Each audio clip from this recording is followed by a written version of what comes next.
seperti hasil kajian ilmuwan, virus ini tidak hanya varian Delta, sebentar, tidak hanya varian Delta gitu, sudah ada varian-varian lain yang ditemukan, entah kapan itu akan muncul begitu karena tingkat kecerdasan virus ini sangat luar biasa. Kemudian hal ini menimbulkan persoalan yang kompleks, menimbulkan ketidakpastian, kan begitu ya, benar ya Bapak Ibu. Sampai ragu-ragu, sampai kapan seperti ini, apakah bisa kembali lagi seperti yang dulu, gitu ya. Atau sama seperti lagunya, aku masih seperti yang dulu, gitu mungkin. Jadi agak sulit bagi kita untuk kembali seperti yang dulu karena memang COVID mengajari banyak hal. Oleh sebab itu, pemerintah dan kita semua akhirnya mengikuti satu aturan atau satu kesepakatan baru. Kita dibuat jadi bekerja dari rumah, belajar dari rumah, bahkan beribadah dari rumah. Lalu apa yang terjadi dengan itu? Nah mungkin begini ya, tidak jarang kita seperti ini. Tangan kiri di laptop, tangan kanan pegang sendok berisi makanan, gitu ya. Tangan kiri pegang remote, yang tangan kanan ada snack dan sebagainya.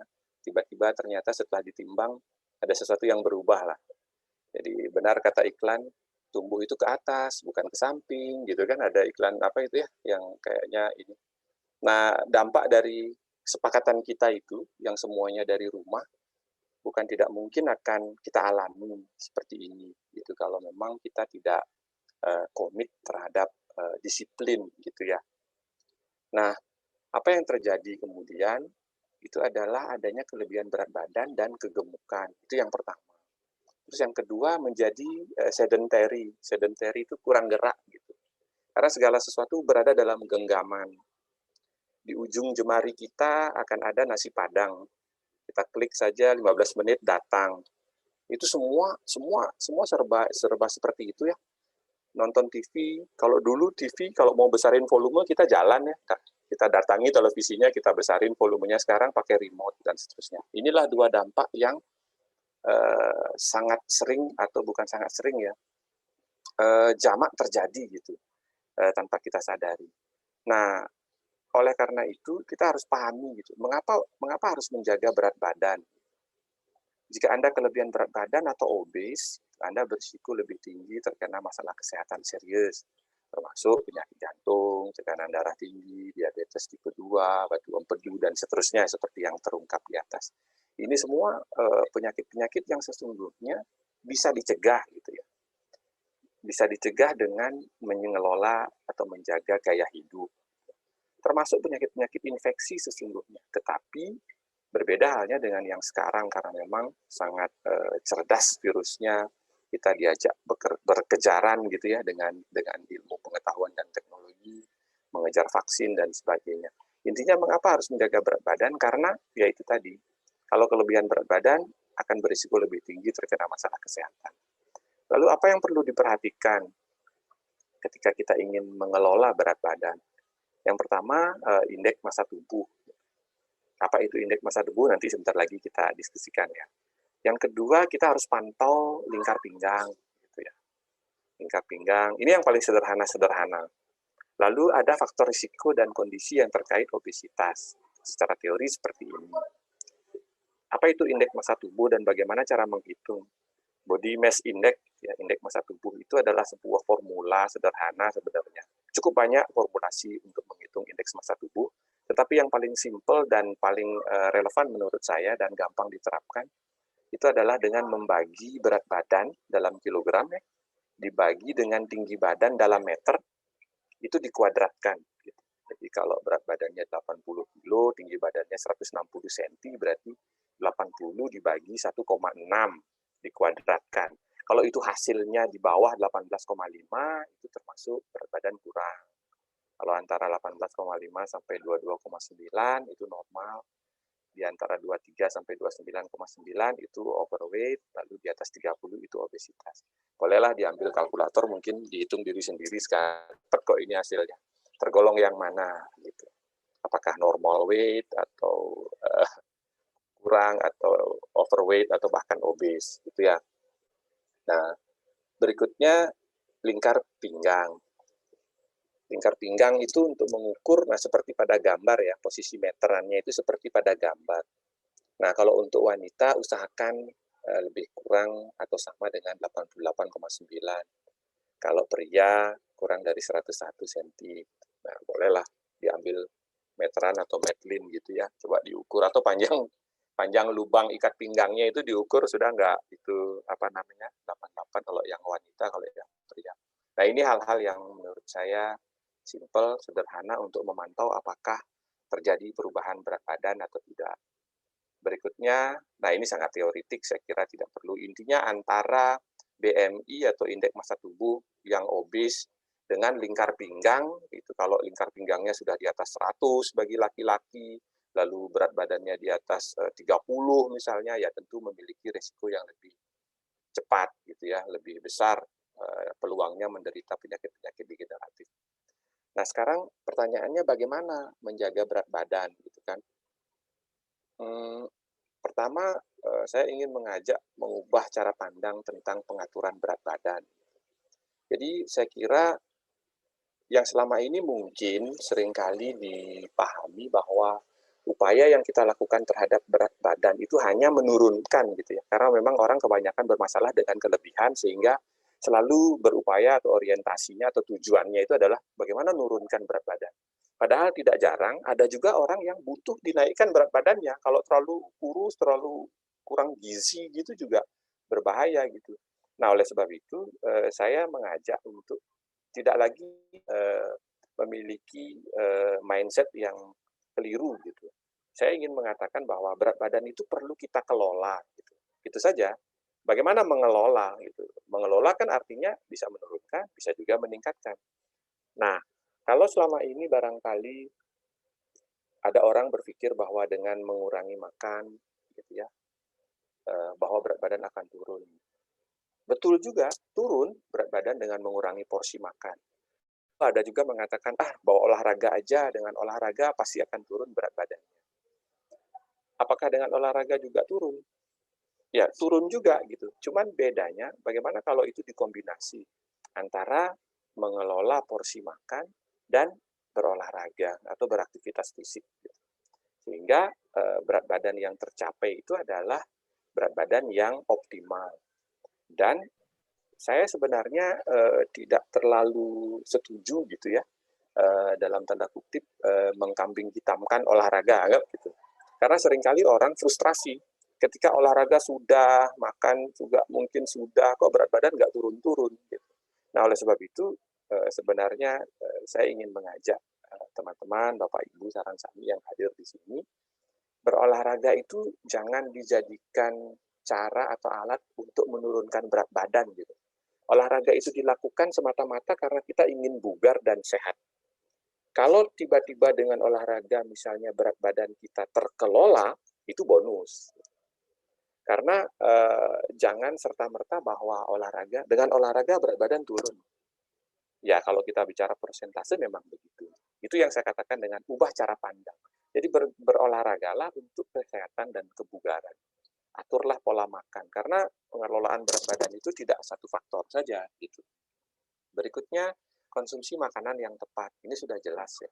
Saya kira di tengah-tengah kondisi seperti sekarang kita juga mulai memilih makanan, begitu memilih maksudnya menyesuaikan dengan kemampuan kita begitu ya. Artinya makanan sehat itu cenderung memang tidak enak gitu ya. Makanan sehat itu pasti tidak enak dari sisi selera, dari sisi cita rasa gitu.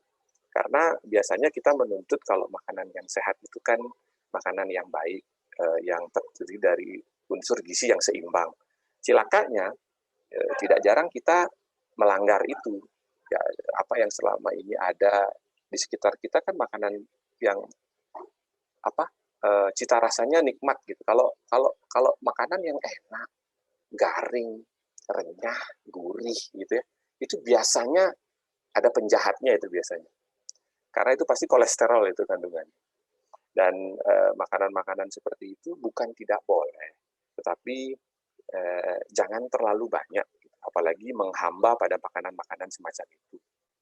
Ya dengan adanya KFC gitu ya, makanan-makanannya terpaksa sebut merek aja nih. Tapi sebenarnya ada KFC yang baik ya. Saya menyarankan KFC yang baik itu bukan yang di perempatan Puro Jagatnate itu, bukan. Tapi KFC yang Ketupat Santok. Nah, itu kan KFC juga sebenarnya. Itu saya kira sangat luhur dan mulia makanan itu. Coba kita lihat, sangat komplit isinya, sumber proteinnya jelas, sumber karbohidratnya ada, kemudian lemaknya dapat, sayur dan mineralnya ada, lengkap semua dalam satu sajian. Dalam posisi yang porsi yang tepat. Saya kira jauh lebih luhur daripada yang ada di perempatan itu ya.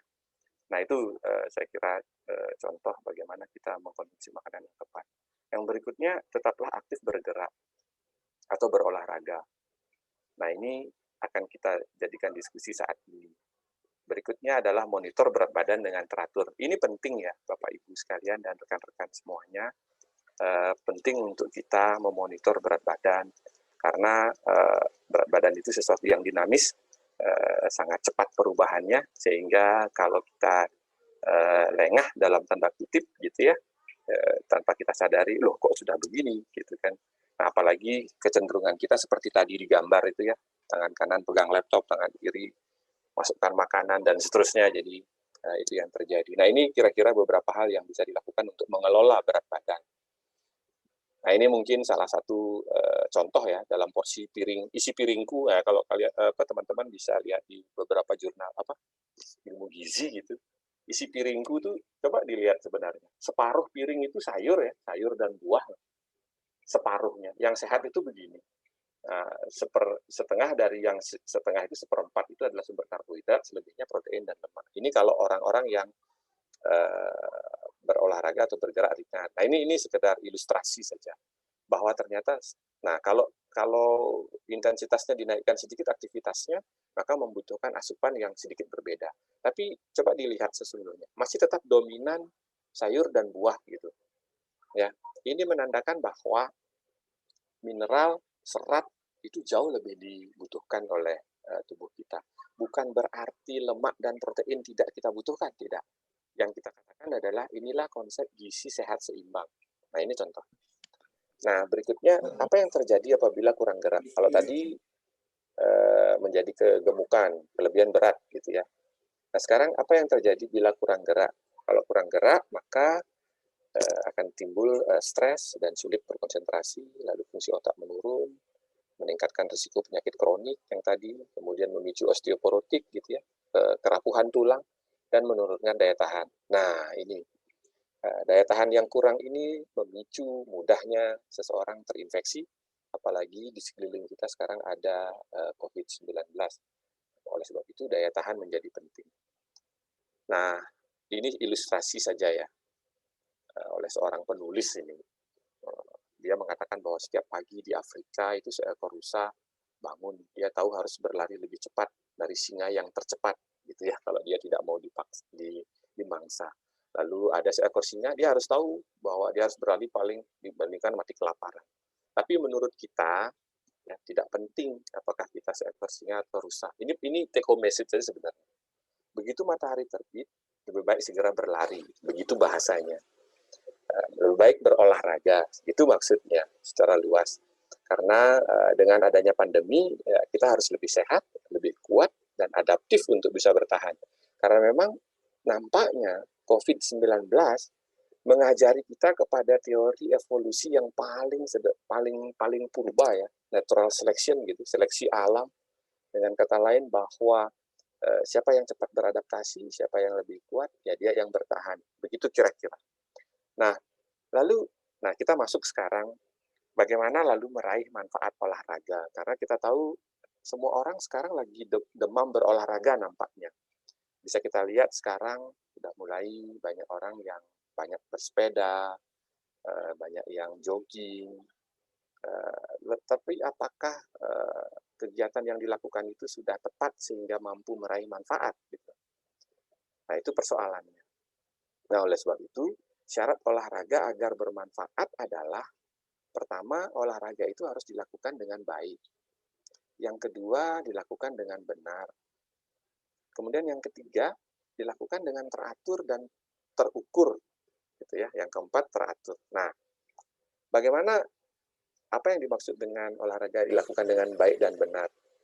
Olahraga yang baik dan benar itu dilakukan sejak usia dini, sehingga ajaklah anggota keluarga yang lain, mulai dari anak-anak, remaja, sampai orang tua, mari kita bergerak bersama, begitu ya. Lakukan olahraga di tempat yang aman dan nyaman. Kemudian lakukan yang bervariasi agar tidak cepat bosan. Dan yang paling penting dari sisi ini adalah lakukanlah olahraga mengikuti sistematika. Artinya begini, kalau kita ingin bergerak berolahraga, harus ada urut-urutan yang harus diperhatikan.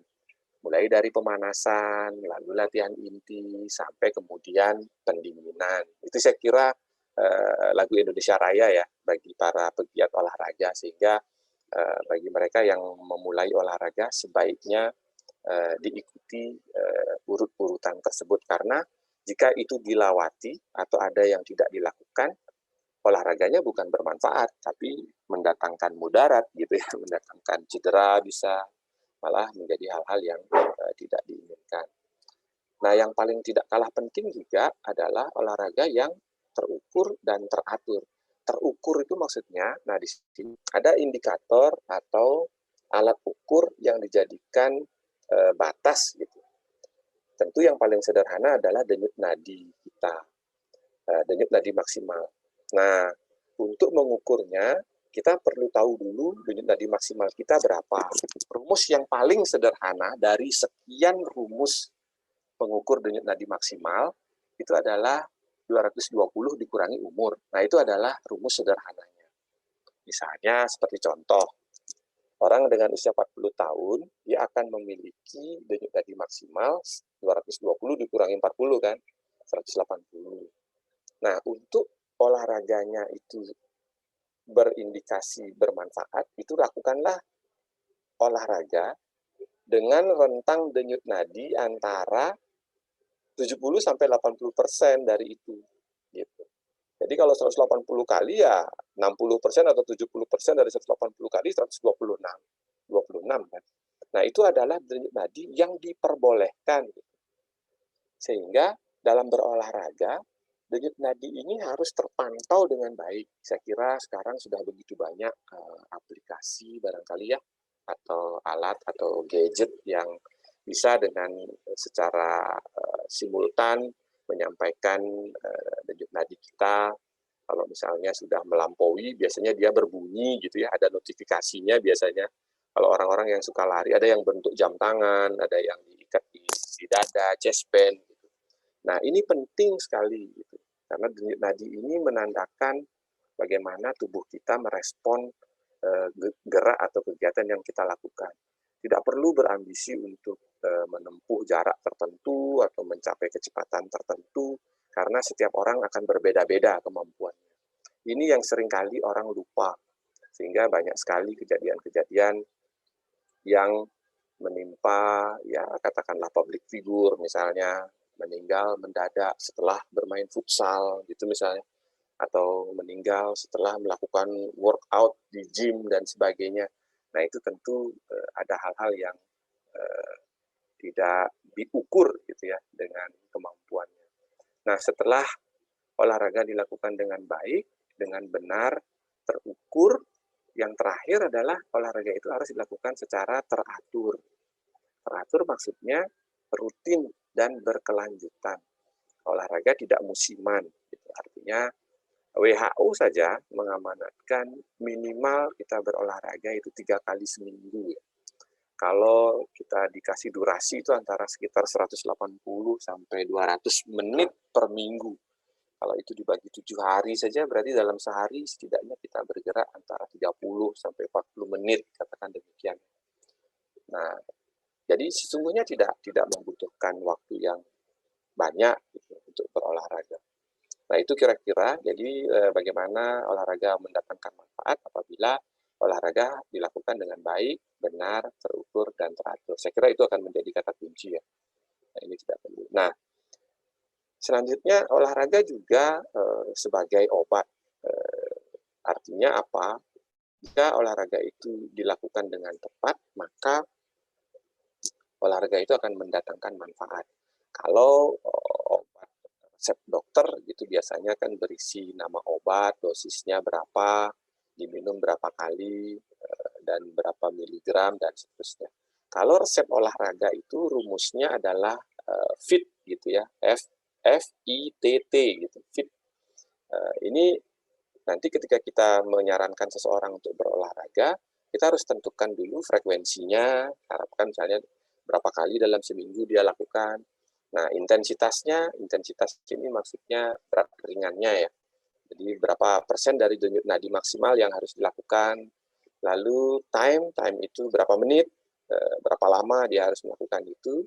Kemudian berikutnya adalah type, gitu, tipenya. Jadi tipe olahraga apa yang wajib dilakukan. Nah, untuk kasus-kasus isoman, isoter, artinya untuk kita semua, karena sekali lagi saya katakan, tidak ada yang berbeda antara olahraga yang isoman dan isoter dengan olahraga orang-orang kebanyakan, gitu. Hanya bedanya pada tipenya. Misalnya kalau karena kita dalam kondisi seperti ini dan bagi orang-orang yang masih melakukan isolasi, tentu yang bisa dilakukan adalah olahraga di dalam ruangan, di rumah, atau di tempat isolasi. Sehingga tidak keluar rumah, tidak berkerumun dengan yang lain, dan sebagainya. Kalau jenis olahraganya atau tipenya adalah tipe-tipe olahraga aerobik yang disarankan. Aerobik itu olahraga yang memungkinkan memiliki irama, ritmis dia, berulang gerakannya dengan intensitas yang ringan sampai sedang. Salah satu contohnya bisa melakukan senam misalnya, ada yang suka yoga gitu silakan, senam-senam aerobik, kemudian skipping misalnya, bermain tali, itu adalah olahraga-olahraga yang bisa dilakukan di tempat yang tidak terlalu luas. Artinya selama melakukan isolasi, itu juga bisa dilakukan. Gitu. Nah, itulah kira-kira yang barangkali yang ingin saya sampaikan terkait dengan bagaimana berolahraga untuk isoman dan isoter, gitu ya. Intinya berolahraga itu sesuatu yang menyenangkan, tidak menjadi beban, dan bisa mendatangkan manfaat. Barangkali itu dulu sebagai pembuka, mungkin nanti lebih banyak diskusi barangkali, sekedar ini pemahbah saja. Mungkin demikian ya. Ya, saya kembalikan ke Dr. Ratih. Silakan Dok, demikian Dok. Wah, luar biasa sekali dokter. Terima kasih dokter atas materinya, singkat, padat, dan benar-benar membuka wawasan mungkin bagi teman-teman sekalian yang hadir di sini tentang tips berolahraga dan bagaimana sebenarnya olahraga yang baik itu gitu ya dok ya. Karena selama ini banyak yang ya bilang, yang tadi poin tadi bilang saya sudah olahraga tapi masih kayak gini aja rasanya, jadi kayak mengkambing hitamkan olahraga, padahal apakah mungkin teman-teman sudah melakukan olahraga dengan baik dan benar, terukur dan teratur. Nah, itu. Jadi 4 kata kunci itu untuk malam ini itu luar biasa banget. Nah, ini jadi mungkin seperti yang sudah disampaikan Dr. Made, mungkin para partisipan di sini, dokter juga mungkin ada yang bergabung di sini, ada yang ingin bertanya terlebih dahulu, mungkin bisa gimana ya anaknya? Mungkin bisa di chat aja ya, diketik di chat, nanti biar bisa saya bacakan satu persatu. Sebelumnya izinkan saya menyapa Dr. Asman nih. Dia baru hadir. Selamat malam Dok. Pakai APD lengkap lagi. Lagi jaga ya Dok ya. Selamat malam Dok. Sorry ini. Iya. Ya sedang jaga dan tidak bisa digantikan. Ya, menjalankan tugas negara. Mumpung masih nyantai Dok, saya nanya satu Dok ya. Oh, iya silakan. Ya, tadi kan saya penjelasannya dokter bahwa prescription pada olahraga itu kan tentu berbeda-beda terhadap tiap orang ya dok ya. Jadi ada seseorang yang mungkin biasanya dia olahraganya berat, terus tiba-tiba karena COVID dia harus di reassessment kembali gitu olahraga yang bisa dilakukannya. Kadang kan kita kan punya pokoknya kalau aku udah biasa sepedaan keliling Bali gitu, saya nggak mau kalau disuruh olahraga ringan-ringan gitu. Intinya saya masih sehat, dan itu sebenarnya kan kalau sesuai penjelasan dokter tadi kurang tepat gitu, dan harus dikaji ulang lagi, diatur ulang lagi, dan lain sebagainya. Kadang-kadang mungkin itu yang banyak yang tidak dipahami oleh para pasien-pasien yang saat ini sedang menjalani isolasi mandiri di rumah karena merasa dirinya dia itu sehat. Karena kan berpikirnya kalau isolasi mandiri ya sehat gitu, fisiknya masih oke, jadi artinya dia masih baik. Padahal sebenarnya kan tidak sesederhana itu.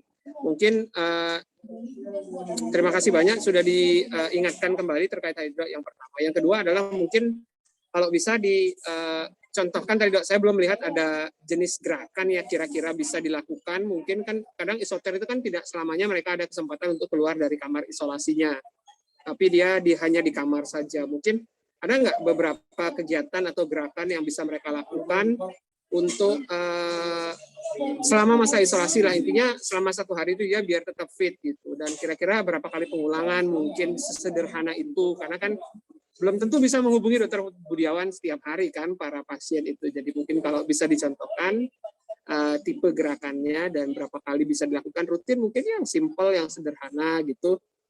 Mungkin kalau bisa Dok, kira-kira. Terima kasih banyak Dok. Ya, terima kasih Dokter Asman. Wah, ini luar biasa. Sambil menjalankan tugas negara juga masih tempat join ya. Ya karena Dokter Asman ini adalah seorang yang well trained, saya katakan, karena termasuk komunitas bersepeda ya di Kabupaten Buleleng dengan beberapa rekan yang lain. Baik, mungkin saya langsung saja nggih Dokter Ati ya. Sambil Nggih, Dok. Nggih, silakan Dokter. Biar berjalan saja, Dok. Nggih. Jadi begini, kalau untuk pertama anggaplah sebagai bentuk resep kan begitu ya, bahwa harus ada yang dikaji ulang terkait dengan kondisi sekarang ini. Saya kira begini, untuk tujuan kesehatan kembali lagi saya katakan bahwa sesungguhnya target sasaran latihan atau training zone gitu ya, sasaran atau zona latihan yang ingin diorientasikan kita capai untuk tujuan kesehatan sesungguhnya adalah zona latihan dengan intensitas ringan dan sedang. Ringan dan sedang ini dilihat dari persentase capaian denyut nadi maksimal seperti yang saya katakan tadi. Jadi jika denyut nadi maksimal intensitas ringan dan sedang itu range-nya terletak antara 70 kira-kira at least 70 sampai 80% dari nadi maksimal. Artinya apa? Sesungguhnya dengan intensitas ringan dan sedang, tujuan olahraga kesehatan telah tercapai. Kata kuncinya sebenarnya adalah bagaimana intensitas itu dipertahankan. Gitu. Nah, kalau diidentikan, kalau misalnya dianalogikan dengan jarak misalnya sekarang, kalau seperti tadi seseorang yang biasanya keliling Bali, begitu lalu tiba-tiba harus di rumah saja, intinya kan memodifikasi pada intensitas gerakan yang menghasilkan denyut nadi pada ring training zone tadi. Artinya sebenarnya kita jarang kok melihat ada orang yang sangat rutin mengukur denyut nadinya, lalu kemudian dipertahankan sekian dalam durasi waktu tertentu. Seringkali yang menjadi patokan itu kan sebenarnya adalah denyut nadi maksimalnya. Ketika orang melakukan gerakan, misalnya bersepeda, pasang alat di sepeda untuk memantau denyut nadi. Orang baru akan aware kalau dia sudah lebih, gitu kan. Begitu ada notifikasi lebih berbunyi dia baru ngeh bahwa wah ini saya sudah lebih. Padahal sebenarnya olahraga yang benar itu justru memantaunya ketika mencapai 70-80% dari denyut nadi maksimalnya itu terpantau lalu pertahankan sekian gitu. Jadi kalau orang goes mungkin genjotannya tidak ditambah, mungkin tidak melalui inklinasi yang terlalu tinggi, sehingga itu tetap dipertahankan selama kurun waktu tertentu gitu. Sebab kalau fluktuasinya sangat tinggi, denyut nadinya mencapai denyut nadi maksimal, habis itu kan harus diam dia. Itu turun lagi digenjot dan sebagainya. Itu tidak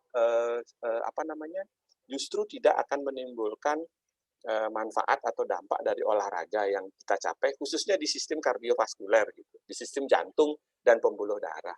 Nah, oleh sebab itu, kajian ulangnya itu lebih kepada mengingatkan bahwa untuk menjaga kebugaran dan kesehatan itu sesungguhnya olahraga yang diharapkan cukup pada zona latihan ringan dan sedang, yang terletak antara 70% sampai 80% denyut nadi maksimal. Kalau saya sebenarnya agak ini juga ya dengan teman-teman para goeser gitu ya, yang kadangkala dalam saya membatin aja, luar biasa loh itu trainingnya. Bahkan saya kira malah cenderung menjadi overtrain ya kalau Kalau rute, sekarang kan syukur karena PPKM. Kalau dulu-dulu saya lihat, rutenya jauh-jauh, panjang-panjang. Ya kalau kita kan tentu sekarang orientasi kita apa kan gitu. Kalau memang orientasi olahraga kesehatan, saya kira tidak persoalan pada jarak, tapi lebih kepada intensitas itu sebenarnya. Kalau kita atlet itu lain ceritanya. Sesuatu yang berkaitan dengan performa. Kalau atlet kan memang tujuannya meningkatkan performa penampilan, bahkan dia push upper limit gitu. Biasanya coach atau pelatih dia akan memberikan program latihan pada titik-titik hari tertentu, atlet akan dipacu melebihi batas kemampuannya. Tetapi setelah itu dia melakukan recovery yang intens. Nah, kalau kita ke masyarakat kebanyakan, saya menyarankan cukup kita capai zona latihan training zone kita di intensitas ringan dan sedang. Nah, itu barangkali terkait dengan resep. Dan yang perlu dipahami begini, kita harus tahu juga kondisi diri sendiri ya.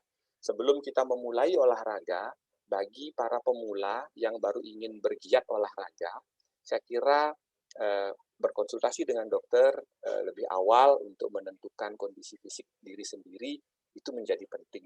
Supaya jangan sampai nanti ada hal-hal yang sesungguhnya menjadi concern kita, malah kita abaikan. Misalnya siapa tahu kita tidak tahu kalau ternyata jantung ada masalah, paru ada masalah. Jadi itu harus kita tahu dulu, sehingga setelah kita tahu itu baru nanti kita tentukan dalam tanda kutip resepnya, olahraga apa yang mesti dilakukan, berapa intensitasnya, berapa lamanya, dan apa tipenya. Mungkin demikian untuk yang pertama. Nah, untuk yang kedua, untuk contoh-contoh gerakan, saya kira begini. Untuk contoh-contoh gerakan yang bisa dilakukan dalam lingkungan terbatas, seperti yang sudah dilakukan secara rutin di tempat-tempat isolasi, saya kira jadwal itu kan ada pagi senam, sore juga senam. Saya kira itu sudah cukup ya. Jadi bentuk-bentuk gerakan senam, senam itu kan ada dua modelnya, ada yang aktif, ada yang pasif, begitu kan. Jadi yang pasif itu tentu yang hanya tidak berpindah tempat ya gerakannya. Ya masalah gerakan saya kira begitu banyak variasi aerobik, senam aerobik, bahkan saya kira kalau kita lihat TikTok itu ya, itu semua adalah gerakan-gerakan yang menurut saya sangat relevan untuk bisa dilakukan di dalam rumah. Bahkan saya cenderung melihat ya gerakan-gerakan tarian yang dilakukan oleh teman-teman kita di aplikasi itu sangat eksplosif menurut saya. Karena ada iringan musiknya, menghentak, dan sebagainya. Hanya saja saya ingatkan, tetap seperti tadi, bahwa olahraga yang memberi manfaat harus dilakukan dengan baik dan benar. Gitu. Artinya ada sistematikanya. Dilakukan pemanasan terlebih dahulu, baru irama senamnya dipercepat. Setelah itu jangan lupa cooling down, pendinginan. Itu penting sistematika itu. Jangan ada satupun yang dilewati gitu. Karena kalau itu terlewati tentu manfaat olahraganya menjadi berkurang. Hal-hal lain juga bisa dilakukan seperti tadi sedikit saya singgung mungkin dengan modal terbatas cukup bawa skipping aja, main tali ya. Skipping itu cukup banyak manfaat yang bisa didapat. Padahal gerakannya kan hanya berulang ya, memutar tali sambil meloncatinya, loncat terus. Dalam waktu 30 menit kalau dia bisa bertahan skipping itu, seluruh otot berkontraksi, seluruh sistem bekerja, metabolisme juga meningkat. Saya kira simple. Bagi yang lain barangkali yang biasa yoga misalnya. Silakan. Yoga itu juga betul-betul pada manuver-manuver gerakan tertentu itu juga menghasilkan metabolisme atau denyut jantung yang meningkat. Atau kalau toh tidak ada alat dan sarana, dengan berjalan misalnya naik turun tangga, 1 tangga, 2 tangga gitu sudah cukup bolak-balik dalam waktu tertentu. Atau berjalan di sekitar rumah dan sebagainya. Jadi saya kira gerakan-gerakannya juga tidak ada yang spesifik. Intinya bisa melakukan gerakan-gerakan yang lumrah sudah bisa dilihat. Selain itu pula, yang terakhir barangkali bisa juga dengan yang namanya latihan beban atau latihan kekuatan, weight training. Weight training itu kan bisa jadi menggunakan beban diri sendiri, seperti sit up, push up, pull up, yang begitu-begitu kan adalah olahraga-olahraga berbeban yang memanfaatkan berat beban diri sendiri. Kalau toh misalnya ingin variasi, bisa menggunakan beban eksternal seperti dumbbell, barbel, atau ya apalah. Dan barbel pun bisa dimodifikasi, dibuat dengan cara-cara yang sederhana gitu saya kira. Intinya ya harus mencapai target training zone yang dicapai. Itu saja sebenarnya target olahraga itu. Ini untuk olahraga kesehatan ya. Kita tidak bicara olahraga prestasi karena kalau olahraga prestasi itu lain sendiri. Perbicaraan kita lain sendiri. Gitu. Demikian kira-kira Dr. Asman. Mudah-mudahan mewakili. Siap. Terima kasih banyak dok penjelasannya. Oke. Nanti kita goes kemana nih Dr. Asman? Saya sudah rindu. Aduh, siap nih. Lagi banyak jaringan nih besok. Boleh bisa. Ya. Makasih banyak dok. Yeah. Makasih banyak dok Rigar. Oke, sama-sama dok. Oke, mungkin terima kasih Dr. Asman sudah bertanya, luar biasa sekali pertanyaannya dan relate banget ya buat seorang pesepeda juga dok. Nah ini sekarang buat teman-teman mungkin yang sudah join, ingin bertanya langsung saja mumpung ada narasumbernya langsung di-unmute aja mungkin teman-teman di sini, Bapak Ibu, biar bisa langsung interaksinya lebih baik. Kita santai saja. Ya. Ada yang mau bertanya mungkin, Bapak, Ibu yang di sini? Kalau belum, saya yang bertanya juga, dok. Oh ya. Iya dok. Ya, jadi ini karena masih harus jaga body kali ya. Jadi gini dok, jadi apa ya karena kan saya juga kebetulan penyintas ya dok ya, jadi ya tapi udah Agustus tahun lalu sih dok waktu serangan pertama gitu. Dan memang waktu itu sempat mengalami namanya batuk, jadi sudah selesai isolasi juga masih ada batuknya gitu kan, dan ngerasain kayak nafasnya itu jadi pendek gitu dok, nafasnya pendek-pendek gitu, dan semenjak itulah saya melek olahraga. Karena kan rata-rata aktivitas dokter kadang-kadang kalau udah jaga gitu ya udah gitu dok pulang, itu jarang berolahraga malahan gitu kan. Nah sekarang jadi tapi sejak itu saya jadi olahraga, cuma olahraga yang saya lakukan memang kebanyakan kayak aerobik itu namanya perempuan ya dok ya, lebih senang-senam gitu. Nah itu menurut dokter bagaimana kalau misalkan pasien-pasien terutama yang penderita long COVID gitu dok, dengan adanya pemendekan nafas, shortening breath, itu bagusnya olahraga apakah tetap yang seperti tadi itu biar kita paling tidak bisa kembali ke seperti semula gitu dokter. Banyak sih di video-video TikTok itu nganjurkan latihan nafas atau bagaimana gitu. Nah, mungkin dari segi olahraganya bagaimana dokter? Ya, baik. Memang sekarang, ya terima kasih ya pertanyaannya mewakili sebagian besar teman-teman penyintas. Dan akhirnya bisa menjadikan semacam isu juga di kalangan kita praktisi kedokteran olahraga untuk memikirkan nampaknya pasca COVID ternyata masih banyak tugas loh kita gitu. Biasanya diskusi kita dengan teman-teman kedokteran olahraga ya. Jadi memang bagi sebagian pasien yang mengalami keluhan pasca COVID, ini khususnya untuk pernapasan, karena memang itu kan sedikit ada pengaruh pada otot-otot bantu nafas dan sebagainya. Karena kalau kita lihat, kalau dari respon refleks nafas dan lain sebagainya, sesungguhnya kan tidak ada masalah. Tetapi bagaimana untuk membantu otot-otot bantu pernafasan gitu. Sehingga dari sisi ini kita bicara sedikit medis ya, dari sisi muskuloskeletal gitu katakanlah, otot rangka, tentu otot-otot bantu pernafasan termasuk juga latihan pernafasan itu menjadi penting.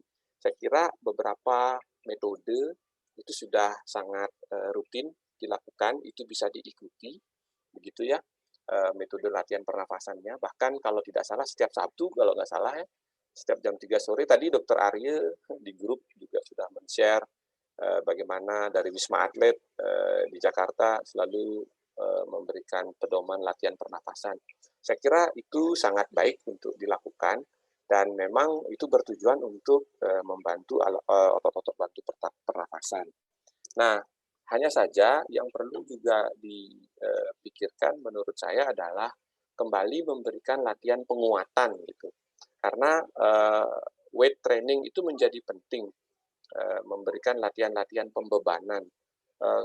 Maksud saya untuk mengembalikan kapasitas vital paru, itu kan harus didukung juga oleh otot-otot bantu pernapasan, termasuk juga diafragma. Nah, diafragma itu kan struktur antara rongga dada dan rongga perut, begitulah sederhananya ya buat teman-teman yang lain. Jadi itu untuk melatihnya sudah dengan metode latihan pernafasan, kemudian dikombinasi dengan latihan-latihan beban yang bertujuan untuk menguatkan otot-otot bantu pernafasan. Tentu saja latihan beban ini bukan berarti latihan untuk membentuk otot, bukan gitu. Jangan sekira nanti latihan beban ini menghasilkan bentuk badan yang seperti seorang bodybuilding, begitu bukan. Lebih kepada bagaimana menguatkan otot-otot bantu pernafasan. Tentu pembebanan yang diberikannya juga tidak terlampau berat, gitu. Hanya saja pengulangannya. Maksud saya di dalam melatih kekuatan otot itu biasanya beban yang diangkat, katakan demikian ya, kalau kita menggunakan berat beban sendiri sebenarnya jauh lebih baik. Tapi kalau dibantu dengan menggunakan beban dari luar, misalnya kalau kita ingin mengangkat barbel gitu misalnya, kita tidak boleh mengangkat lebih dari 1/3 berat badan untuk menghasilkan kekuatan, bukan untuk membentuk gitu ya. Nah itu saya kira menjadi penting. Tentu ketika melakukan latihan itu kembali lagi rujukannya adalah intensitasnya, denyut jantungnya diperhatikan gitu. Selain melakukan latihan-latihan pernafasan, juga melakukan latihan otot-otot bantu pernafasan. Itu menjadi penting. Di samping hal-hal lain tentu saja ya mengembalikan nutrisi, kemudian istirahat yang cukup, karena sekali lagi olahraga tidak bisa berdiri sendiri untuk menjaga kebugaran, menjaga kesehatan. Gitu. Ada faktor-faktor lain juga yang perlu diperhatikan. Saya kira demikian, Dr. Ati. Oke, Dok.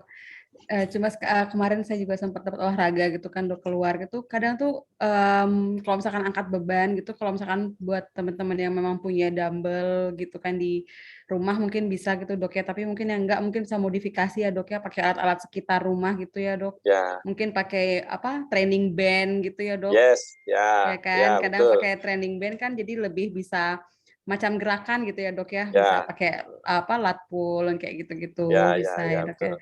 Ya, itu dan mungkin teman-teman juga nanti bisa dimanfaatkan sekitarnya. Jadi kadang kalau nggak berani ke tempat gym, karena tempat gym kan tertutup dan juga resiko untuk penularan juga tinggi kan gitu, Dok.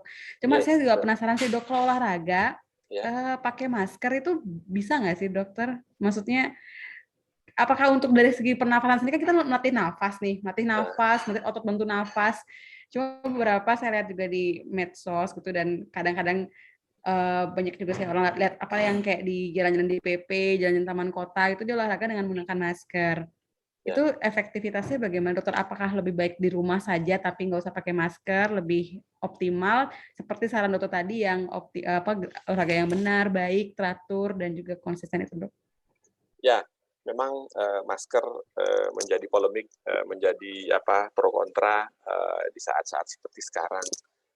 Tetapi kembali lagi kalau kita ingat bahwa payung utamanya adalah kita ingin terhindar dari COVID, kan begitu. Dan masker adalah salah satu upaya untuk menghindarkan kita terpapar. Nah, kalau itu filosofinya, tentu masker menjadi penting. Nah, sekarang kita lihat, kan tidak bisa juga kita katakan bahwa harus pakai masker, harus begini. Nah, tentu ada hal-hal yang menjadi semacam dalam tanda kutip excuse gitu. Maksudnya kenapa harus pakai masker? Lalu boleh nggak pakai masker? Kan gitu. Nah, untuk kasus-kasus tertentu, kalau tadi Dr. Atih mengatakan bahwa tujuannya adalah untuk melatih pernafasan, untuk melatih kekuatan otot-otot bantu pernafasan, ini tentu sangat berkaitan langsung dengan sistem pernafasan. Kan begitu.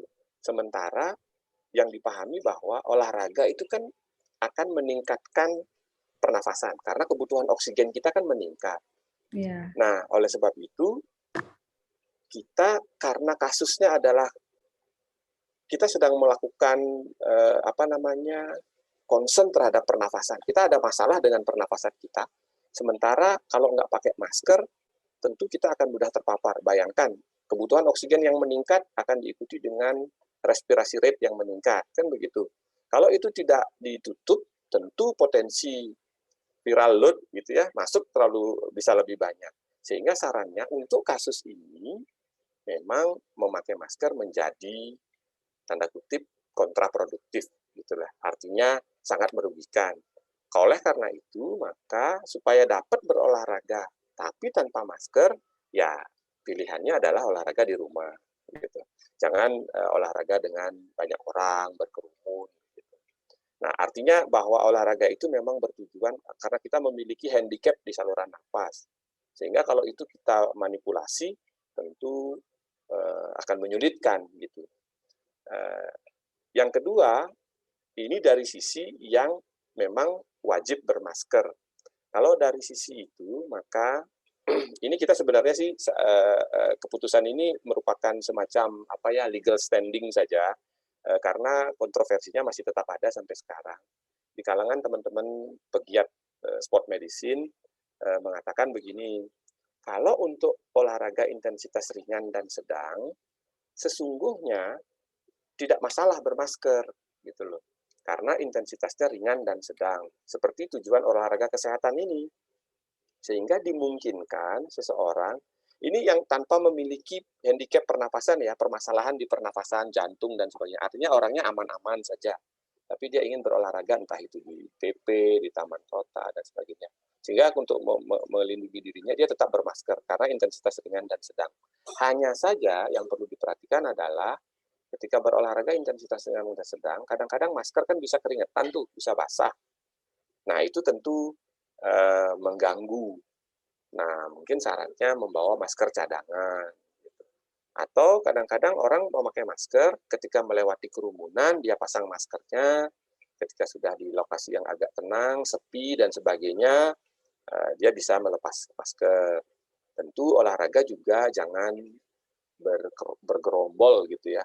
Nah, misalnya kalau kita terpaksa harus bersama teman, minimal katanya posisinya jangan segaris gitu ya, bersebelah-sebelahan dengan jarak. Social distancing-nya tetap gitu.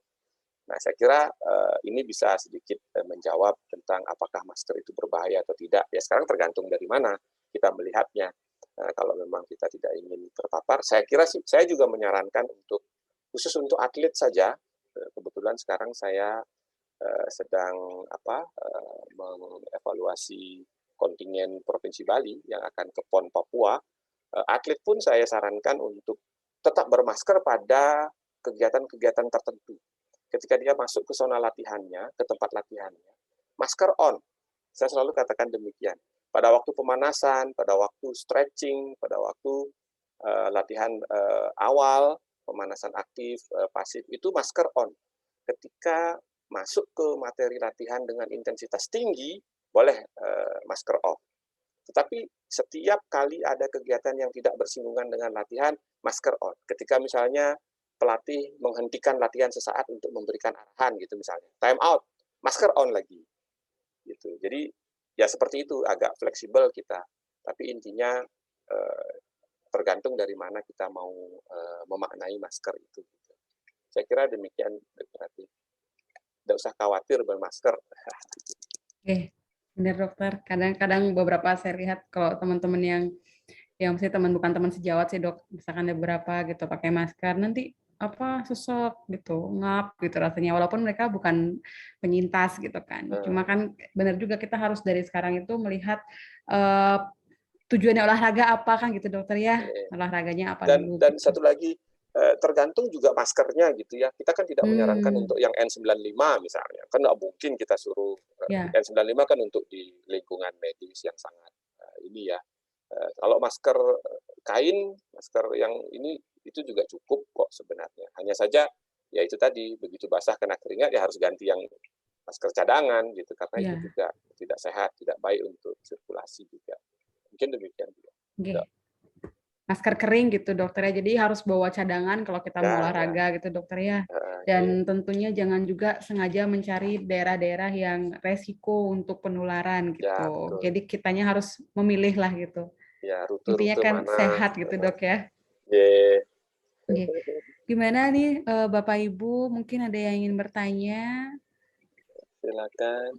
Silakan biar langsung bertanya langsung sama Dokter Made Budiawan ini langsung terkait dengan olahraga yang pas untuk teman-teman yang lagi mungkin di isoter atau mungkin yang sudah pernah jadi alumni COVID gitu seperti saya.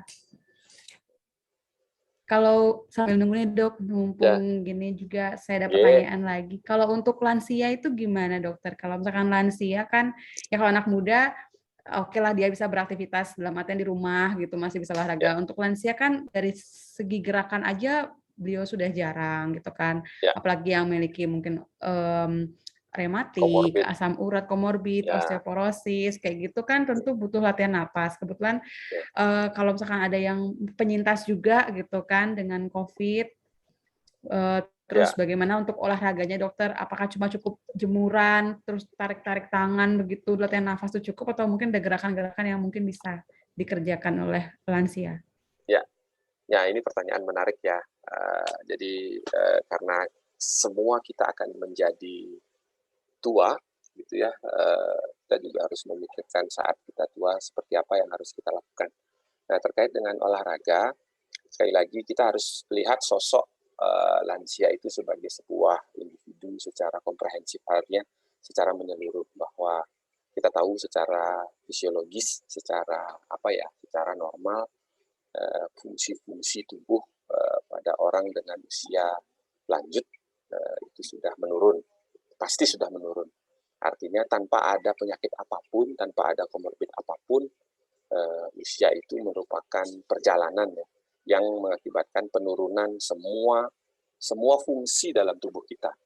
Sehingga dengan kondisi semacam ini tentu kita tidak mentarget bahwa olahraga itu harus begini, begitu. Kita melakukan reorientasi. Sehingga seperti tadi Dr. Atin katakan, tujuan utama atau fokus latihan olahraga pada usia lanjut, ya hanya ada dua menurut saya. Yang pertama tentu latihan pernafasan. Yang kedua adalah latihan kekuatan ototnya. Sehingga oleh karena orientasi olahraga pada usia lanjut itu hanya seperti itu, kita tidak akan menuntut seorang usia lanjut itu memiliki endurance atau daya tahan gitu ya, memiliki kecepatan misalnya. Kan kita tidak menuntut itu gitu. Sehingga latihan-latihan yang dianjurkan untuk usia lanjut mengarah kepada dua komponen tadi, untuk melatih kekuatannya dan melatih pernafasannya. Sehingga karena demikian tentu kita tidak sarankan untuk lansia dalam kondisi COVID seperti ini berlatih di luar ruangan. Cukup di rumah saja dengan menggunakan sarana yang ada. Mengenai latihan-latihan yang berkaitan dengan pernapasan tentu sudah banyak modelnya. Ya seperti tadi mungkin diawali dengan berjemur, itu saya kira wajar. Melakukan stretching, peregangan ringan begitu, dengan senam-senam yang gerakannya tentu juga disesuaikan. Seperti contoh senam-senam, kalau dilihat mungkin kalau Dr. Ati lihat atau teman-teman sekalian pernah lihat senam jantung sehat, kemudian senam-senam untuk yang kena penyakit gula, kemudian ada juga yang di Singaraja itu kan yang rame-rame dulu di taman kota gitu ya, dokter ya biasanya ada senam. Aduh saya lupa namanya. Senam lintinku, nah itu yang begitu-begitu. Lalu mungkin orhiba barangkali. Oh iya oriba. Ya itu adalah bentuk-bentuk olahraga dengan gerakan-gerakan yang tidak eksplosif, tetapi ritmis gitu, dan mengandalkan beban diri sendiri gitu. Angkat-angkat kaki, betis itu ya, jinjit itu untuk sebagian orang tua itu tidak mudah loh dok melakukannya. Kita barangkali menganggap itu ringan gerakannya. Seringkali kita memandang sebelah mata kan ketika lewat taman kota ada orang-orang tua senam begitu. Apa sih itu, cuma jinjit doang gitu. Tapi jinjit-jinjitnya 500 kali loh dok, bukan 100. Kan 500 kali itu, habis itu break, lagi jinjit, terus itu sudah memberikan dampak kekuatan otot bagi para usia lanjut. Kalau itu bisa dilakukan, saya kira di rumah kan bisa juga dilakukan. Tinggal mengulang secara mandiri apa yang sudah diinstruksikan. Latihan-latihan yang lain saya kira juga sama. Intinya utamanya adalah pada penguatan kekuatan otot dan pernafasan. Mungkin demikian, Dok, untuk para usia lanjut. Kita tidak mungkin memberi menu latihan yang sangat kompleks ya. Ya, kita juga paling gitu. Atau mungkin di rumah ada sepeda statis, syukur ada sepeda statis. Kalau enggak, ya cukup dengan itu. Ya, wah, luar biasa sekali dokter. Jadi tadi udah kena hampir semua sektor ya dok, dari anak-anak, terus yang remaja, dewasa muda yang lagi hype-nya olahraga, semangat olahraga, sampai akhirnya yang lansia juga, dari yang penyintas sampai yang mencegah COVID itu sendiri gitu. Ya, kalau dari saya sih itu sudah masuk semua sih dokter. Tadi beda dari Bapak Ibu mungkin yang lagi di isoter bagaimana, atau enggak yang tidak, yang peserta umum, ada yang ingin ditanyakan lagi tidak gitu, agar biar lebih biar ada manfaatnya dari hasil webinar hari ini, malam ini, jadi biar jelas. Kalau misalkan ada pertanyaan terkait olahraga, bisa langsung diutarakan, langsung unmute juga boleh. Kalau tidak ada, karena ini juga sudah jam. Oh, sudah ada yang nanya. Oh ya, halo Pak. Terima kasih. Silakan. Menarik sekali nih. Salam kenal. Oke. Dokter nih, mungkin tadi Pak Dokter, nama saya Agus ya. Oke. Tadi disampaikan bahwasanya untuk kegiatan olahraga itu harus ada urutannya ya, ada step-stepnya ya. Nah sekarang terkait dengan makan, Dok. Sebaiknya itu kita melakukan olahraga itu sebelum atau sesudah makan, apakah ada pengaruhnya gitu? Mungkin kalau setelah makan beberapa jam kita harus melakukan aktivitas olahraga setelah makan ya. Atau mungkin pada saat sebelum olahraga mungkin para teman-teman isoman tuh dia minum obat dulu atau tunggu setelah berolahraga begitu. Mungkin itu saja Pak Dokter untuk melengkapi. Terima kasih atas waktunya. Oke. Terima kasih Pak Agus ya. Agus iya. Pak, ini menarik juga, jadi tentang bagaimana waktu makan begitu ya terkait dengan olahraga. Niki saya kira juga berlaku untuk semuanya gitu ya, siapapun yang akan berolahraga, bagaimana tentang makan. Secara teori dikatakan waktu makan terakhir minimal sebelum berolahraga itu 2 jam sebelum berolahraga ya Pak. Jadi kalau sederhananya mau olahraga jam 4 sore nih, makan terakhir yang lengkap ya, yang lengkap nih Pak, adalah jam 2 siang. Kalau kita mau olahraga jam 4 sore, gitu ya. Jadi jam 2 siang adalah makan lengkap terakhir. Nah setelah itu kita mengarah kepada minum nih Pak, jangan lupa, nggak cuma makan nih. Nah, karena ketika kita berolahraga, kita akan mengeluarkan keringat, Pak. Gitu. Sehingga supaya tidak dehidrasi, karena justru sebenarnya dehidrasi dampaknya jauh lebih lebih kita khawatirkan gitu ketimbang tidak makan gitu kalau berolahraga. Jadi untuk minum itu paling tidak 1 jam sebelum olahraga kita minum sekitar 300 cc sampai 500 cc Pak. Nanti saat berolahraga kita jangan lupa tetap harus minum Pak. Setiap 15 sampai 20 menit gitu kita harus break untuk memasukkan cairan ya minimal 100 sampai 150 cc. 1 gelas kecil gitu. Untuk menghindari dehidrasi. Jadi olahraga akan bermanfaat kalau ditunjang juga dengan nutrisi dan rehidrasi dan cairan dan minum. Gitu. Nah untuk makan tadi minimal 2 jam sebelum olahraga. Itu harus sudah tidak lagi kita makan. Jangan justru mau olahraga kita makan dulu. Nah ini akan terjadi nanti yang mungkin keluhan sakit perut gitu, terasa nyeri ulu hati karena makanan di lambung. Sementara kita berolahraga, lambung butuh darah untuk mencerna makanan. Lalu kita berolahraga, otot juga membutuhkan darah. Kan begitu? Sehingga bingung kalau dari darah itu paling ya mau ke lambung apa mau ke otot gitu, akhirnya nyeri gitu. Sederhananya begitu Pak, penjelasan sederhananya gitu. Sehingga makan itu sekali lagi minimal 2 jam. Nanti kalau pada saat berolahraga kadang-kadang kan lapar tuh Pak. Pilihan makanannya juga jangan berhenti lalu nyari bakso, itu berat itu mencernanya. Mungkin cari yang ringan-ringan, buah, gitu, pisang atau apa gitu. Yang sering kali kita lihat kan olahraga sedikit langsung parkir sepeda motor, roti bakar gitu kan di Pantai Penimbangan kan begitu tuh. Akhirnya ya olahraganya tidak ketemu manfaatnya.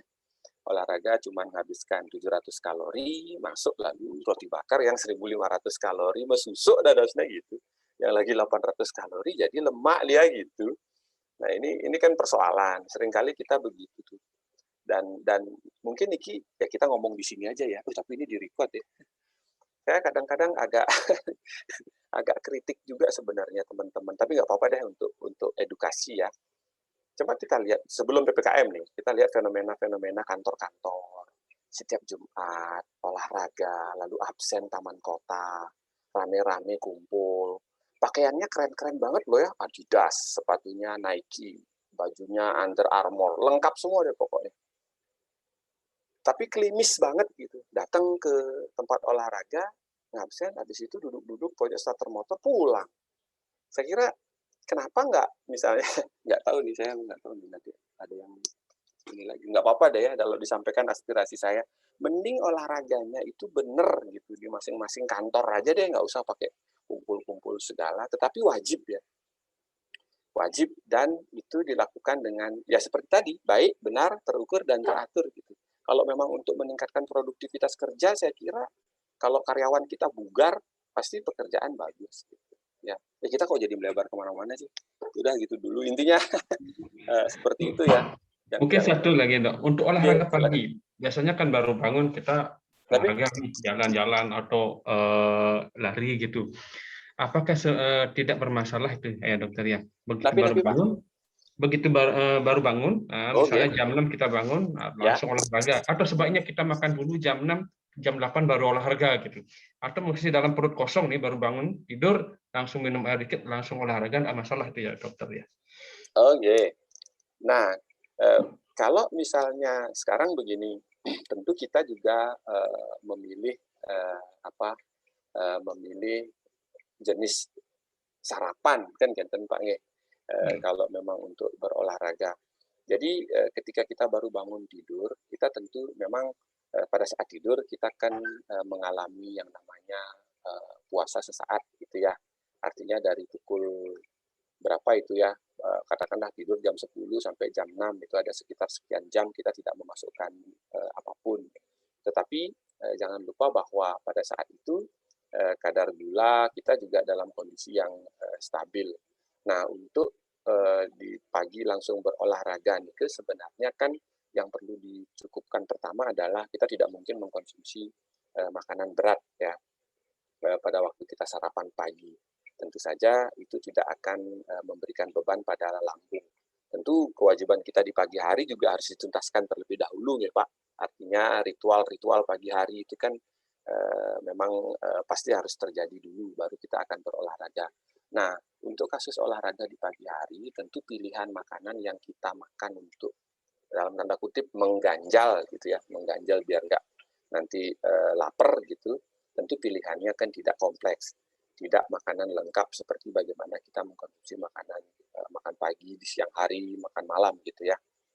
Pilihannya tentu makanan-makanan yang simple, mudah dicerna, sehingga kerja lambung tidak cukup dipacu untuk mencerna makanan. Gitu. Nah itu saya kira pilihan-pilihannya Pak. Tidak masalah, tapi tentu saja kita tidak akan memilih makanan yang kompleks gitu. Kalau untuk sarapan cukup mungkin biskuit sama mungkin minuman gitu untuk bisa pemanasan sebentar baru jogging. Nah setelah itu baru nanti setelah jogging juga baru kita masuk ke sarapan yang lebih berat, karena setelah berolahraga pun pilihan makanannya tidak serta-merta langsung makanan komplit ya Pak. Tentu perlahan-lahan gitu. Kalau kita habis latihan kita pilih dulu 1 jam, sesaat setelah latihan, setelah berolahraga, pasti cairan yang masuk. Setelah itu baru mulai cairan yang ada serat-seratnya, mungkin makanan berkuah atau buah misalnya. 1 jam atau 2 jam setelah olahraga, baru mulai makanan lengkap. Jadi tahapan-tahapannya demikian. Kenten Pak, Terima kasih, dokter. Ya. selamat berolahraga, ampun khawatir. Ya, Terima Ye. kasih Pak Agus pertanyaannya. Ada lagi mungkin Bapak Ibu yang ingin bertanya?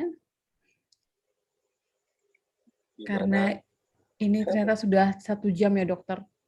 Baru sadar saya, baru lihat jam. Iya, 1 jam. Kayaknya dokter aku sudah di WA sama Belum.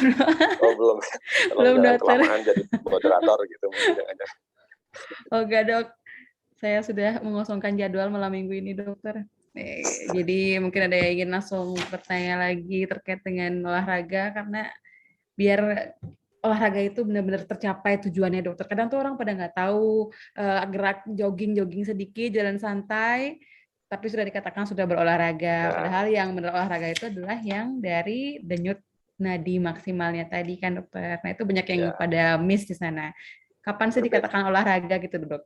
Berbeda memang antara aktivitas fisik dan olahraga gitu ya. Physical activity dengan exercise itu sesuatu yang berbeda. Jadi banyak orang, saya sudah nyapu nih, udah keringetan, ngepel, ngepel, keringetan, kan sudah olahraga itu. Ya gitu. Nah itu, ada yang begitu-begitu itu. Nah itu kan kadang-kadang, makanya saya katakan tidak semua aktivitas fisik itu adalah olahraga, tetapi sebagian besar olahraga adalah aktivitas fisik. Gitu. Jadi ada sesuatu yang berbeda di situ. Jadi aktivitas fisik ya artinya dia hanya melakukan aktivitas as usual gitu, artinya tidak ada di situ pembebanan.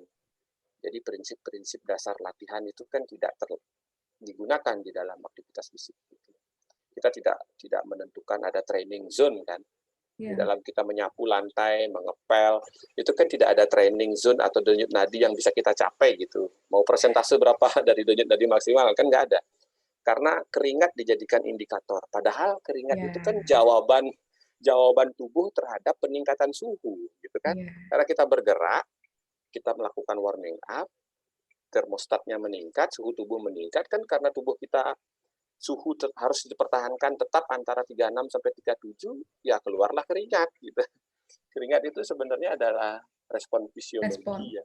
Ya, bukan ciri bahwa wah semakin deras keringatnya, semakin lepek bajunya, keren banget kayaknya gitu. Itu udah olahraga gitu kan dok. Kadang kan banyak yang ngerasa gitu. Iya kadang banyak yang denial gitu loh dok. Jadi olahraga dulu, enggak nih sudah cukup nih nyapu selantai, nyepel lantai segini, sudah jalan santai gitu. Padahal kan enggak itu indikatornya. Cuma mungkin buat teman-teman yang bisa gitu kan banyak sekali indikator kayak seperti apa Apple Watch atau mungkin pakai yang Xiaomi gitu yang mungkin lebih gadget sekarang udah canggih-canggih.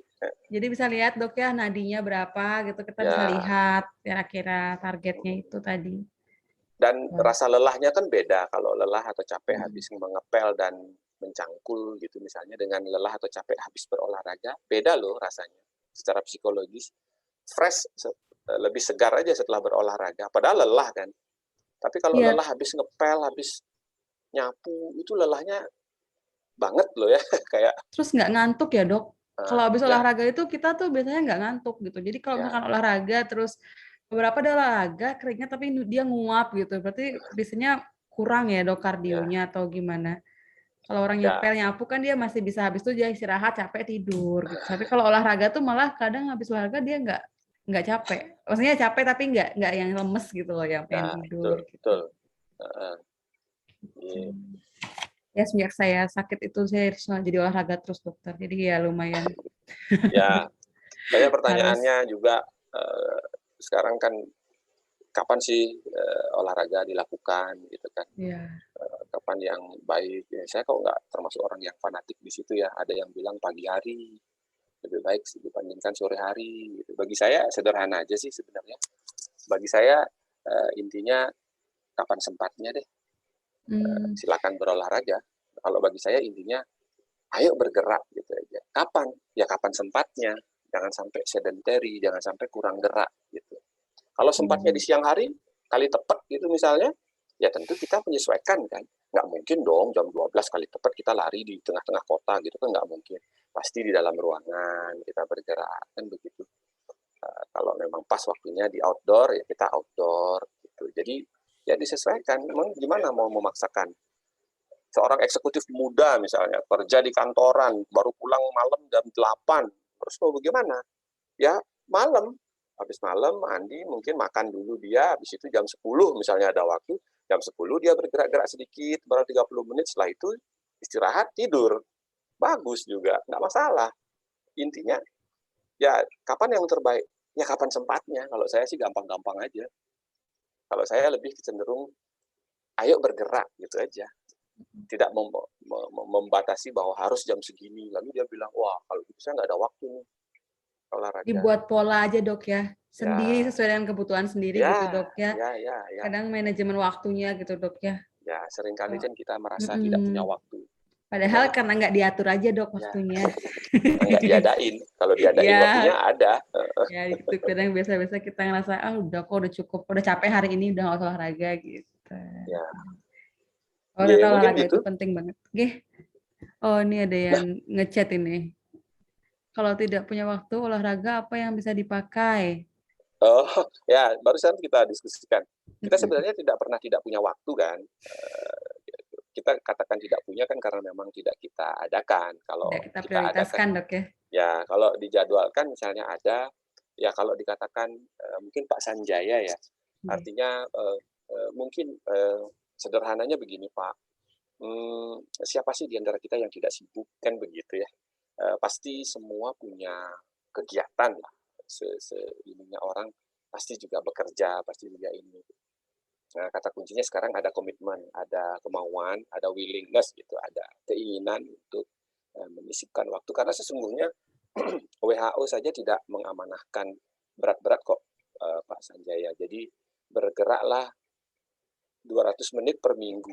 200 menit per minggu itu kalau dibagi 7 hari, kurang dari 30 menit deh kayaknya. Sehingga sesungguhnya mungkin kalau di kantor sambil bergerak, misalnya di depan laptop gitu kan, kadang-kadang ada simulasinya itu kan, di tempat duduk di ini juga bisa melakukan gerakan-gerakan, peregangan, melakukan gerakan-gerakan, ya stretch dan sebagainya. Yang kira tidak perlu berkecil hati, Pak. Jadi dimanapun kita bisa memanfaatkan dengan memanfaatkan kursi pun kita bisa berdiri lalu naik turun di situ atau melakukan gerakan-gerakan jongkok bangun misalnya di sana. Saya kira untuk mengubah posisi kalau kita statis terus duduk begitu ya. Kita pernah nggak Bapak mungkin duduk naik Isuzu dari Singaraja ke Denpasar, tahu-tahu sepatu kelet langsung baru mendarat di Ubung atau dari mendarat di Sangket dari Denpasar naik Isuzu. Kan itu karena kita terlalu statis dalam posisi yang lama, cukup lama, coba bergerak-bergerak. Gitu. Jadi yang kira bisa dilakukan di mana saja, kapan saja, memang kata kuncinya adalah pada kemauan kita yang kira. Kalau memang mau memanfaatkan, ya dalam waktu 5-10 menit, saya kira tidak masalah, tapi ping, gitu ya. Ping kuda, gitu. Jadi break dulu 10 menit, nanti lagi break 10 menit. Intinya, ini memang manis di bibir saja ya Pak Sanjaya, artinya gampang diucapkan tapi susah dilakukan gitu. Kalau pada orang yang memang kurang hobi bergerak gitulah kira-kira. Tapi intinya jauh lebih banyak manfaatnya daripada kerugiannya sih kalau bergerak. Tidak usah khawatir Pak, mulai saja. Mulai dulu 5 menit hari ini, besok mulai 10 menit, lalu 15 menit, yang kira mulai dulu aja dari yang paling mudah, yang paling digemari, silakan. Demikian Pak Sanjaya, terima kasih pertanyaan. Terima kasih Pak Sanjaya pertanyaannya. Mungkin ada lagi yang ingin bertanya? Pak Nyoman Suantara mungkin, atau Pak Sugi, atau Pak Made Mardike mungkin ingin bertanya. Mbak Eva. Sukses semua Pak. Mbak Lina gimana Mbak Lina? Asik. Iya, mungkin Ibu malah pengen bertanya, Bu. Tapi kita kok ngobrol berdua aja nih dok, gimana nih dok? Ayo Bapak, mumpung ini kalau kita mau konsultasi kan, kalau di sini langsung gitu, sudah free gitu. Jadi langsung tadi diceritakan pengalamannya dalam berolahraga dan kesusahannya. Kayaknya kalau susah tuh dari saya awal tuh niat sih dok. Awal mau mulai itu susah. Tapi kalau misalkan sudah dapat jadwalnya tiap pagi olahraga ngerasa enak tuh, kalau nggak olahraga tuh jelek gitu Ya, rasanya. akhirnya sekarang kan dihentikan jadi susah kan? Iya dok. Hmm. Sekarang kayak saya kan dulu waktu zamannya belum PPKM tuh nge-gym tuh masih enak gitu dok kan, masih nggak takut kayak sekarang. Sekarang saya pengen olahraga nge-gym tapi saya takut gitu. Jadi akhirnya ya itu tadi beli resisten band sendiri di rumah, latihan sendiri gimana caranya manfaatkan berat badan, lihat di YouTube gitu dokter. Ya, sekarang Yang sudah di aerobik. mana-mana ada ya. Ya. Ya, intinya adalah kalau ada niat itu pasti bisa. Apalagi dengan work from home ya dok. Ya. Kayak gini kan pakai Pokoknya baju dimulai dari lengkap. yang itu. Bayangkan itu. Gimana Ibu? Mungkin Ibu Wina mau tanya, Bu. Silakan. Oh, Pak Made. Iya, Pak Made silakan. Ini sering aja dengan olahraga. Karena kan situasi pandemi ini kan apa boleh dibuka maskernya ya, saat aerobik itu gitu. Kadang-kadang kalau kelamaan kayak gini itu tidak nyaman.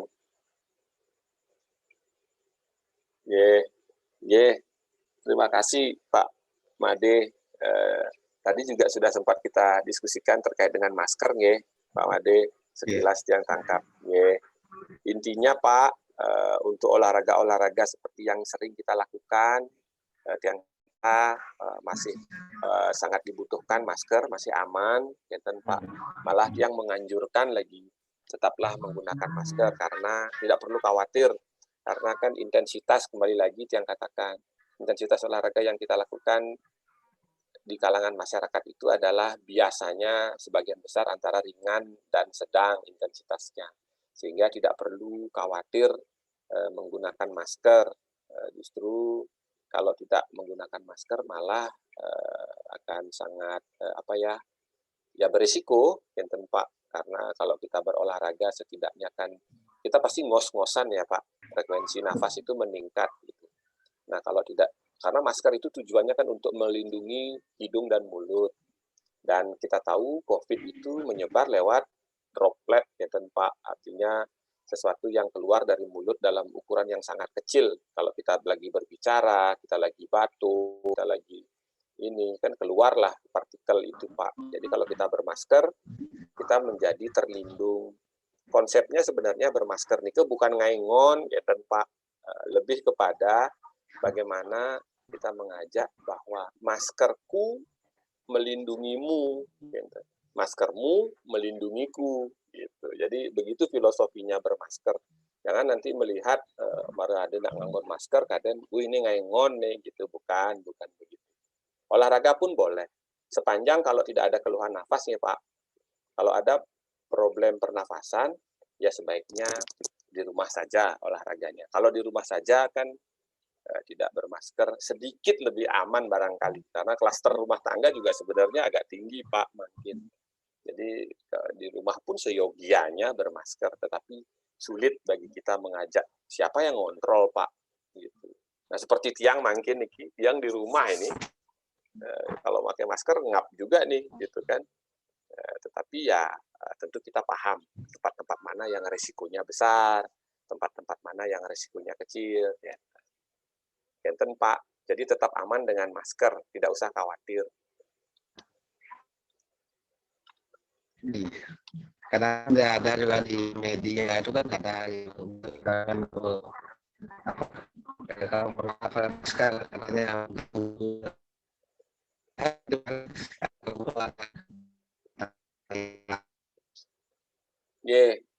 mungkin yang kurang jelas juga mendengarnya ya. Mungkin yang dimaksud banyak yang ada berita-berita yang olahraga pakai masker meninggal gitu Pak nggih. Yang berita-berita dumun nih yang ada di luar negeri, ada di Indonesia juga. Tiba-tiba ada orang bersepeda pakai masker, meninggal, gitu. Seolah-olah masker menyebabkan dia meninggal.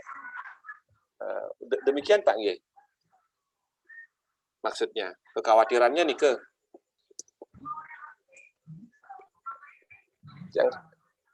yang kira untuk kasus-kasus itu sudah dijelaskan kayaknya Dumun Pak. Jadi seseorang yang meninggal karena berolahraga dan bermasker itu disebabkan oleh sebab lain gitu. Ada penyakit-penyakit lain yang menyebabkan semacam itu. Jadi tidak secara serta-merta, tidak secara langsung akibat bermasker lalu dia meninggal gitu karena berolahraga pakai masker. Gitu. Rasanya belum ada laporan seperti itu Pak. Yeah. Ya, mungkin Pak Mardike sinyalnya ya. Iya, kayaknya sinyalnya sih dok. Yeah. Oh iya. Ini ada yang bertanya dokter di chat itu. Yeah. Kalau kondisi sakit misalnya sedang flu, apakah boleh berolahraga atau cukup berjemur saja gitu? Mungkin batasan dalam berolahraga kapan kita nggak boleh olahraga gitu dok. Oh ya. Nah ini menarik gitu. Sederhananya sebenarnya prinsip olahraga itu kan tujuannya menjaga kebugaran untuk menghindari atau mencegah kita jatuh sakit, kan gitu. Artinya kalau kalimat itu kita gunakan maka olahraga tentu dilakukan oleh orang yang sehat. Gitu. Kalau lagi sakit tentu jawabannya istirahat sebenarnya. Artinya sembuhkan dulu kondisi sakitnya baru berolahraga. Jadi itu menurut saya juga mitos-mitos yang sejak lama memang itu ya. Seringkali saya sendiri juga dulu ketika masih pelajar gitu SMP, SMA, kadang-kadang masih termakan juga dengan kalau lagi batuk pilek dikit-dikit tuh loh, bersin-bersin gitu, teman-teman ngajak, ayo bawain olahraga aja, cari keringat, nanti pasti hilang gitu. Termakan juga waktu itu gitu, tapi setelah tahu-tahu lama-lama, oh iya flu itu kan memang sih dia self-limiting gitu kan, bisa hilang sendiri. Tetapi kita butuh tenaga yang cukup untuk memulihkan. Kalau kondisi sakit artinya tubuh kita kalah nih dalam pertempuran, sehingga kita lebih baik konsolidasi, berkonsentrasi untuk istirahat, sehingga flu-nya hilang, baru olahraga. Ketika flu, tentu sebaiknya jangan berolahraga dulu, karena khawatirnya justru akan menambah parah flu-nya, atau bahkan bisa terjadi dampak-dampak negatif olahraga, cedera misalnya. Yang kira lebih baik istirahat dulu saja. Kalau untuk berjemur dan sebagainya, saya kira kan bisa lanjut, ya. Tidak ada halangan karena itu tidak membutuhkan tenaga yang besar. Kalau untuk berjemur kan sambil duduk-duduk atau sambil membaca gitu. Yang sih sebenarnya lebih menyarankan jangan sekedar duduk-duduk berjemur ya, tapi memanfaatkan sinar matahari ini sambil kita bergerak sebenarnya. Tetapi kalau dalam kondisi sakit, ya mau bagaimana lagi? Kita fokus untuk pemulihan dulu. Mungkin itu sih sarannya. Terima kasih Pak Nyoman tadi. Gimana Pak Nyoman? Mungkin ada yang ingin bertanya lagi?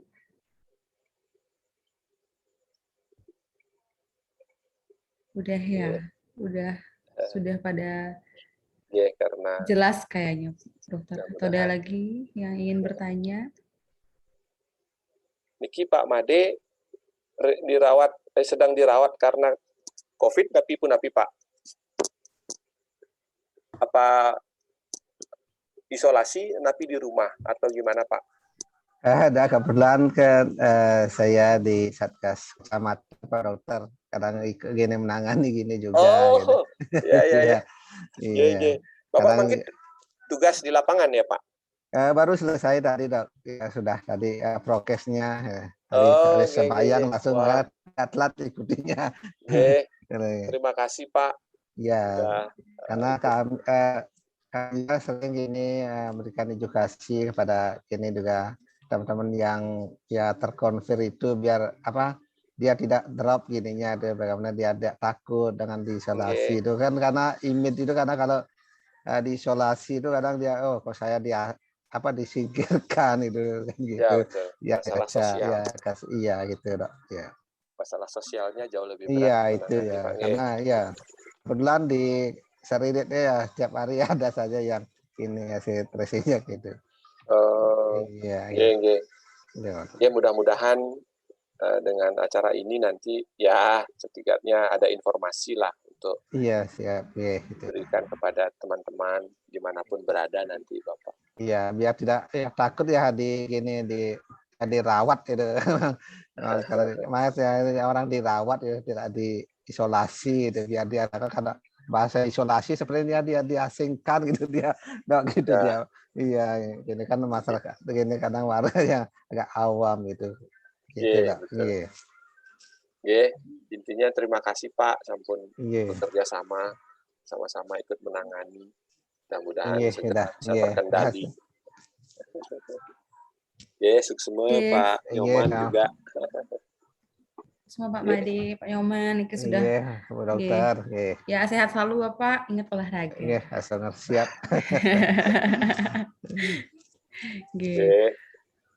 Gimana ini ada yang bertanya lagi? Terus Bapak sudah pada bertanya nih yang di kolom chat juga. Oke, Ampun ya. Susma Pak Nyoman, oke. Sampun sepertinya dokter. Oke. Mungkin dokter ada gini kayak closing Oh statement gitu ya, dok, gitu biar ya, nggih, lebih nggih. greget lagi dok. Ya intinya dia hanya titip pesan bahwa pertama kita harus pahami bahwa kondisi ini tidak akan pernah berakhir ya. Artinya bahwa COVID tidak akan pernah hilang, COVID itu akan abadi, sehingga kita dituntut untuk adaptasi. Namun di tengah-tengah itu ada satu kebiasaan yang sebenarnya jauh sebelum ada COVID pun sudah didengung-dengungkan, yaitu berolahraga. Olahraga dulu dan sekarang sebenarnya tidak ada bedanya. Sekarang menjadi primadona seolah-olah menjadi malaikat penyelamat begitu, sebenarnya bukan gitu. Intinya olahraga itu adalah aktivitas fisik yang paling purba barangkali ya kalau kita ingin tahu. Seperti kalau kita ingat deh, saya kok jadi cerita sedikit padahal ini closing statement, tapi nggak apa-apa ya. Nggak apa dok, bagi-bagi. Coba kita perhatikan tubuh kita gitu. Kita diberikan Tuhan jari, tangan dan kaki bentuknya seperti itu tuh kan untuk bergerak ya, bukan untuk duduk di atas motor, bukan untuk duduk menginjak gas. Jadi kalau itu terus digunakan untuk itu, maka lama-lama dia atrofi kalau istilah kedokteran itu. Mengecil, lama-lama lalu hilang kan gitu. Nah, itulah sebabnya kenapa bergerak itu menjadi kebutuhan sebenarnya. Untuk hidup tuh memang makhluk hidup ya harus bergerak dia. Nah, oleh sebab itu di tengah-tengah kondisi sekarang nampaknya Tuhan mengajari seluruh umat manusia di dunia melalui makhluk terkecil ciptaannya. Jadi sekali lagi COVID akan abadi dan tidak akan pernah hilang. Paling kita hanya akan terkendali ya situasinya karena sistem kesehatan akan stabil dan akan obat-obatan sudah ditemukan, vaksin sudah lancar. COVID tetap akan ada tapi terkendali. Dan PPKM pun saya kira ini cerdiknya pemerintah Indonesia menurut saya. Saya tidak mengkampanyekan siapa-siapa ya. Artinya pemerintah nampaknya cukup cerdas memanfaatkan situasi ini. Terminologi atau istilah PPKM itu tidak akan pernah hilang menurut saya. Pemerintah hanya akan bermain-main pada level saja.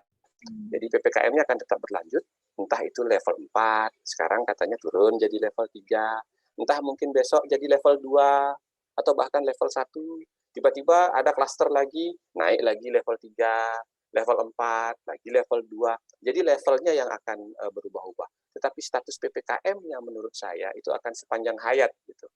Karena saya merasa bahwa ya kita harus sadari ya sebagai warga negara plus 62 ini memang kadang-kadang ketika kita dicabut status tertentu dinyatakan bebas itu kita akan cenderung menjadi liar gitu dalam tanda kutip, sehingga PPKM ini akan diteruskan selain level yang akan dilakukan modifikasi, manipulasi, durasi juga. Mungkin nanti PPKM-nya dievaluasi setiap bulan. Kalau sekarang kan setiap minggu nih, setiap minggu.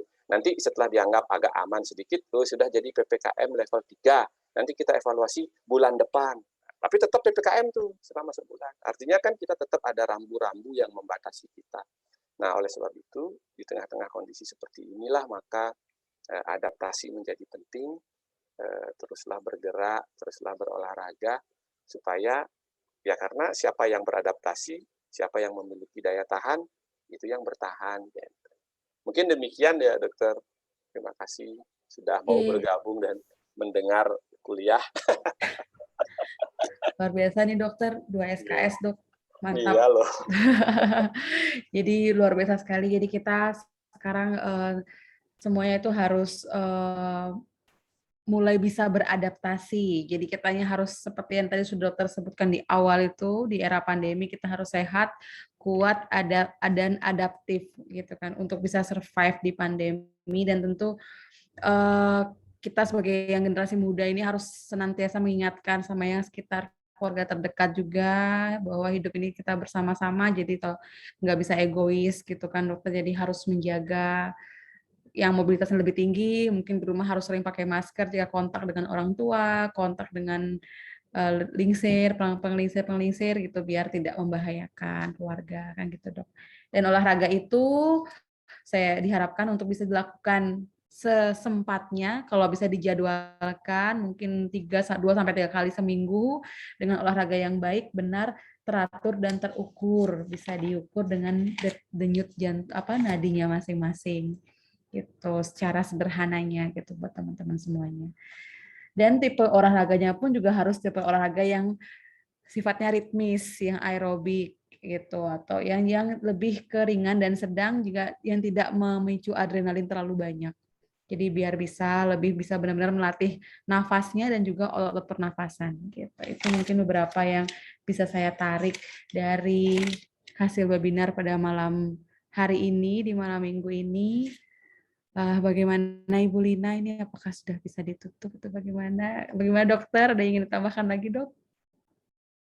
Oke, terima kasih sekali saya sampaikan kepada Dr. Made Budiawan, MKes AIPO. Luar biasa banget tips berolahraga selama menjalani isolasi mandiri, dan juga ekstranya untuk teman-teman yang bukan isolasi mandiri tapi bisa dikerjakan juga di rumah untuk menjaga kebugaran masing-masing. Gitu.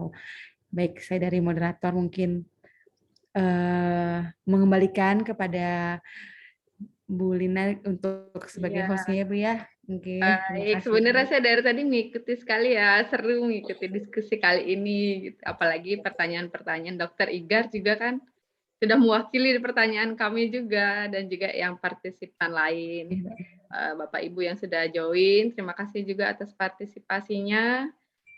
Terima kasih sudah mengikuti serial Edukasi Awam COVID-19 hari ini bersama narasumber Dr. Made Budiawan dan juga moderator Dr. Igar. Terima kasih banyak atas waktunya. Mungkin saya tutup saja ya kali ini. Terima kasih Sami. Terima kasih semuanya. Mohon izin pamit. Terima kasih. Sehat selalu. Sama dokter. Assalamualaikum warahmatullahi wabarakatuh. Selamat malam dan selamat weekend. Selamat Selamat ngedit, Dokter Ate. Tidur dok, udah boleh malam. Semua Pak. Bu dokter, Pak dokter. Giring susu.